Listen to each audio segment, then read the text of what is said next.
कौवे की कहानी। बहुत समय पहले की बात है। एक ग्रामीण इलाके में एक कौवा रहता था। वह कौवा बहुत चालाक और बुद्धिमान था, लेकिन उसकी एक आदत थी कि वह हमेशा दूसरों की चीजों में झांकता था।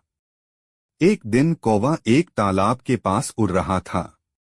वहां उसने देखा कि एक बकरी पानी पी रही थी।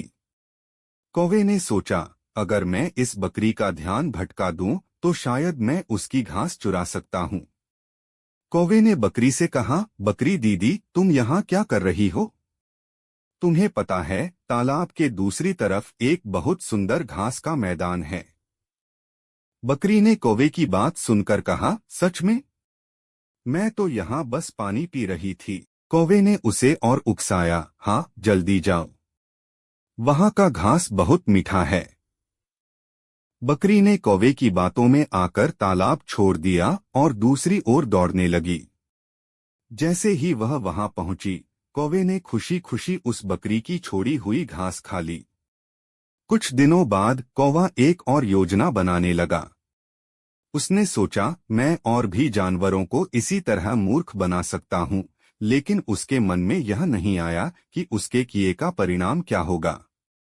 कुछ समय बाद एक शिकारी ने कौवे को पकड़ने की योजना बनाई। जब कौवा उड़ता था तो शिकारी ने उसके पीछे एक जाल डाल दिया।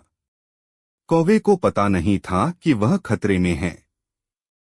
जब वह जाल में फंस गया तो उसे अपनी चालाकियों की याद आई। उसने सोचा, अगर मैंने दूसरों के साथ ऐसा नहीं किया होता तो आज मुझे यह दिन नहीं देखना पड़ता। कौवा ने अपनी गलती समझी और फिर से उड़ने का प्रयास किया। उसने अपनी चतुराई का उपयोग करके जाल से बाहर निकलने का उपाय ढूंढा और किसी तरह बच गया। उस दिन के बाद कौवा ने न केवल अपनी चतुराई का इस्तेमाल करना सीखा, बल्कि यह भी समझा कि दूसरों को धोखा देना सही नहीं है। उसने तय किया कि वह अब कभी किसी को धोखा नहीं देगा और हमेशा अपने काम में ईमानदार रहेगा। इस तरह कौवे ने अपनी चालाकियों से सबक लिया और एक अच्छा और समझदार कौवा बन गया।